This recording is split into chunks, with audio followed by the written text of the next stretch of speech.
Premier ministre tunisien Youssef Chahed a été reçu ce jeudi à Alger par le président par intérim Abdelkader Ben Salah. Il lui a remis une lettre du chef de l'État tunisien en vue d'une prochaine visite.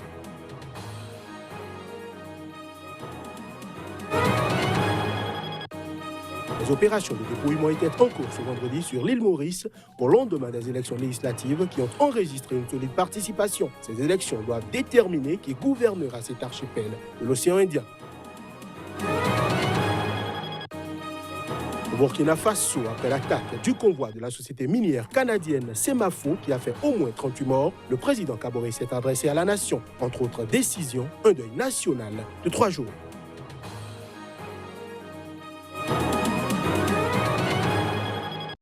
Bienvenue à chacun, bienvenue à tous. Le Premier ministre tunisien Youssef Chahed a été reçu ce jeudi à Alger par le président par intérim Abdelkader Ben Salah. Il lui a remis une lettre du chef de l'État tunisien Kaïs Saïed en vue d'une prochaine visite de celui-ci en Algérie. Images et son. Le président Saïed se rendra en Algérie dans les prochaines semaines, a déclaré Youssef Chahed à la télévision nationale algérienne à la sortie d'une entrevue avec le président Ben Salah, à laquelle assistait aussi le Premier ministre algérien Noureddine Bedoui et le chef de la diplomatie algérienne Sabri Boukadoum. C'est une réunion importante dans laquelle nous avons insisté sur l'importance de la nécessité de poursuivre les travaux communs sur les défis communs auxquels sont confrontés l'Algérie et la Tunisie, tels que les problèmes de sécurité, la coordination entre les forces de sécurité tunisiennes et algériennes est quotidienne, la coopération est également économique. Les dirigeants algériens n'ont pas fait de déclaration. La Tunisie a été confrontée après sa révolution en 2011 à un essor de la mouvance djihadiste, responsable d'assassinats et d'attentats. Même si la situation sécuritaire s'est nettement améliorée, le pays reste sous état d'urgence depuis un attentat suicide à Tunis en novembre 2015.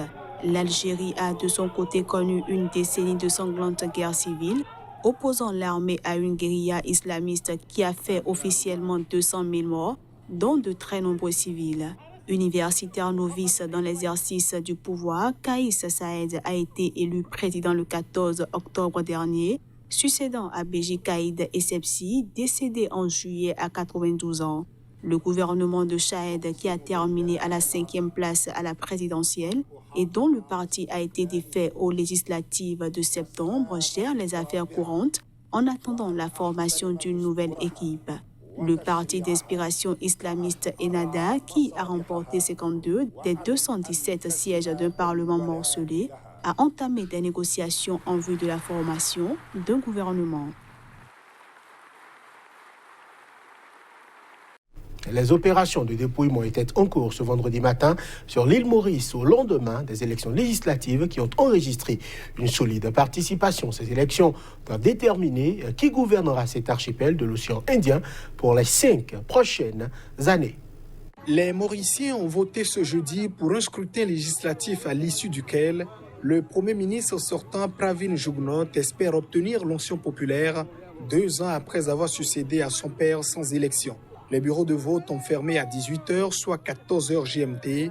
Quelques 941 000 électeurs inscrits étaient attendus. Le taux de participation à cette élection, qui s'est globalement déroulée dans le calme, s'élève à 76,84%, a indiqué à la presse le commissaire électoral. Un taux légèrement plus élevé que celui enregistré lors des élections générales organisées en décembre 2014, qui était de 74,11%. Membre de la commission électorale, Maître Désiré Basset a précisé ce jeudi soir que 6 813 personnes n'ont pas pu voter, leur nom ne figurant pas sur les registres parce que ne s'étant pas inscrits sur les listes. Ce nombre représente 0,72% des électeurs. Dès la fin des opérations de vote ce jeudi soir, les urnes ont été scellées et transférées dans des salles sécurisées des 21 circonscriptions, dont 20 sur l'île Maurice, une à Rodrigue située à 600 km plus à l'est. Déjà ce vendredi matin, ces urnes ont été ouvertes en présence des candidats et le dépouillement a commencé. Les résultats définitifs devraient être connus d'ici la fin de la journée, mais il n'est pas impossible qu'un des leaders des 3 blocs en lice reconnaisse sa défaite plus tôt.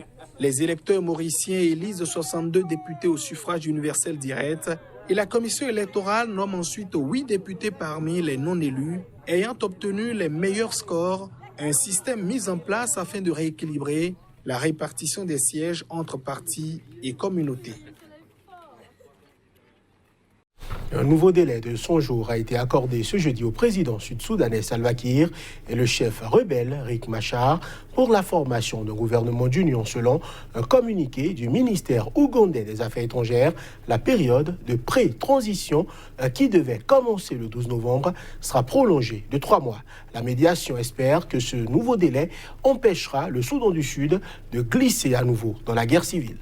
Les principaux belligérants du conflit sud-soudanais, le président Salva Kiir et le chef rebelle Riek Machar, et les représentants de pays de la région, au premier rang desquels le président ougandais Yoweri Museveni, se sont accordés pour étendre la période de pré-transition de 100 jours à compter du 12 novembre. Cette décision a été prise à l'issue de la réunion qui s'est tenue à Entebbe, non loin de la capitale ougandaise. Outre les 100 jours supplémentaires, les partis ont convenu de faire un point de la situation au bord de 50 jours à compter du 12 novembre, mais également de se pencher sur le statut de Riek Machar, qui vit actuellement en exil à Khartoum et dont les mouvements sont limités. Les États-Unis, un soutien de poids du Soudan du Sud, ont exprimé leur exaspération liée à ce délai supplémentaire en menaçant de revoir leurs relations avec le gouvernement sud-soudanais.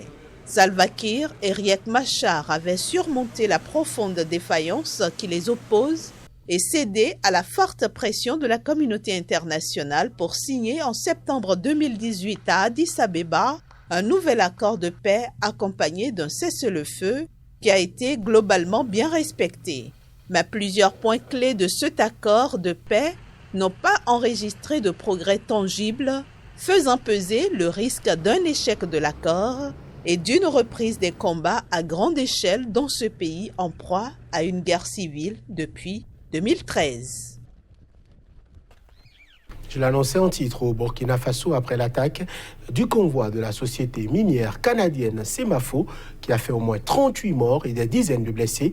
Le chef de l'État, Roch-Marc Christian Kaboré, qui a présidé une réunion de crise jeudi matin, s'est adressé à la nation, entre autres décisions. Un deuil de 3 jours a été annoncé par le gouvernement. Au Burkina Faso, après l'attaque d'un convoi de la société minière canadienne Semafo, qui a fait au moins 38 morts et des dizaines de blessés, le chef de l'État, Roch-Marc Christian Kaboré, qui a présidé une réunion de crise ce jeudi matin, s'est adressé à la nation. Le président du Faso a traité cette attaque du convoi des travailleurs de la société minière Semafo de barbarie inqualifiable, lâchement menée par des individus armés non identifiés. Je décrète à compter du 8 novembre 2019 à 0 heure un deuil national de 72 heures. Durant ces 72 heures, j'invite chaque Burkinabé au recueillement et à l'introspection pour affermir sa foi en l'unité, à la cohésion et à la paix dans notre pays. En même temps qu'il engage les forces de défense et de sécurité burkinabé à traquer et combattre, sans concession, les terroristes et tous leurs complices, Roch-Marc Christian Kaboré estime que seule une mobilisation générale pourra venir à bout du terrorisme au Burkina Faso. J'ai ordonné le recrutement de volontaires pour la défense de la patrie dans les zones sous menace. Seule une mobilisation générale des fils et des filles de la nation, sans considération de région, d'ethnie, d'opinion politique et de confession religieuse, est à même de vaincre ces meurtriers sans foi ni loi, qui rêvent de soumettre notre patrie et notre peuple courageux à leur dictat machiavélique. Quant à l'appel à l'union sacrée pour sauver le pays, le chef de file de l'opposition souligne que même si cette responsabilité est collective et engage tous les Burkinabés, elle incombe d'abord et avant tout à ceux qui sont aux affaires et c'est à eux de prendre les mesures fortes qui s'imposent. Des représentants du gouvernement burkinabé rencontrent les familles des victimes de l'attaque du convoi de la mine de Semafo à Ouagadougou. Des familles visiblement très amères. La peine est historique, 30 ans de prison pour l'ex-chef de guerre congolais Bosco Ntaganda. La Cour pénale internationale a prononcé sa sentence. Ntaganda était poursuivi pour crimes de guerre et crimes contre l'humanité. Bosco Ntaganda a été reconnu coupable en juillet de 18 chefs de crimes de guerre et de crimes contre l'humanité, dont des crimes sexuels, massacres, persécutions et transferts forcés de la population civile en République démocratique du Congo au début des années 2000. La peine imposée à Ntaganda, aujourd'hui âgé de 46 ans, est fixée à 30 ans d'emprisonnement.